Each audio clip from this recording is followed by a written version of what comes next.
বাংলাদেশে প্রথম বিরোধী দলের ভূমিকায় ইউনূস সরকার একটা পরিকল্পিতভাবে বসায় দিয়ে এদেরকে বাংলাদেশের যে প্রত্যেকটা রাজনীতি বলেন এবং সামাজিক নিরাপত্তা তো এদের জন্য হুমকি স্বরূপ।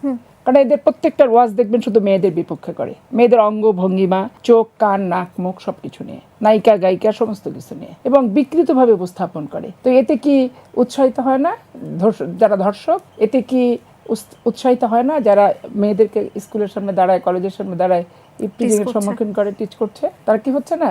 তো তাহলে তারপরে আপনি প্রত্যেকটা জিনিস দেখবেন একটা মানে আপনার সোজা সাপটা একটা জিনিসকে ওরা বিকৃতভাবে উপস্থাপন করে। যেমন তেল, মোটরসাইকেল আলাদা থেকে শুরু করে Padma oil company, Jamuna oil কোম্পানির ভিতরে অনেকে কনস্পিরেসি করে তেলকে ব্যক্তিগতভাবে ব্যবহার করেছে, বিক্রি করেছে অধিক লাভে মুনাফা অর্জনের জন্য। পরবর্তী পর্যায়ে এগুলোতে প্রথম আলো থেকে অনেক পত্রপত্রিকাতে কিন্তু আসে। অথচ দেখেন জামাত ইসলাম একবারে টোটালটা বিএনপির ঘাড়ে, মানে বিএনপি তেল একটা ডিপু, বিএনপি ডিপুটা পেটের ভিতরে আটকে রেখেছে, তেল ছাড়ছে না বাজারে। আওয়ামী লীগ তো ধরেন বিএনপি যদি 20 টাকা বাড়ায়, তা আওয়ামী লীগ তো এক ধাপে 100 টাকা বাড়াইছে। এটা পূর্বের অর্থনৈতিক তেলের দাম থেকে শুরু করে সবকিছু পর্যালোচনা করলে কিন্তু দেখা যাবে। আবার বিশ্ব বাজারে যখন এক ধাপে দাম অনেক কমেছে, বাংলাদেশে ওটাই কিন্তু বহাল থেকেছে। বিশ্ব বাজারের সাথে সামঞ্জস্য বাড়ানোর সময় বলছে আওয়ামী লীগ, কিন্তু বিশ্ব বাজারে যখন দর পতন হয়েছে তখন কিন্তু বাংলাদেশে ডিজেল, পেট্রোল, অকটেন, কেরোসিনের দাম কিন্তু কমেনি, ওই বাড়তিটাই কিন্তু থেকে গেছে।